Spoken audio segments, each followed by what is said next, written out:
Kodaeral 5 melepas keberangkatan 2 kapal perang Tentara Laut Diraja Malaysia (TLDM), yaitu KD Kelantan 175 dan KD Badek 113, bertempat di dermaga Mirah Selatan, Tanjung Perak, Surabaya, Jumat 3 April 2026.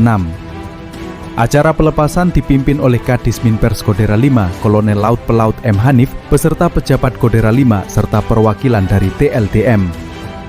Dalam kesempatan ini, Kadis Minpers Kodaeral 5 menyampaikan ucapan terima kasih atas kunjungan yang telah dilaksanakan, serta berharap hubungan baik antara kedua angkatan laut dapat terus ditingkatkan di masa mendatang, khususnya dalam menjaga stabilitas dan keamanan kawasan maritim regional.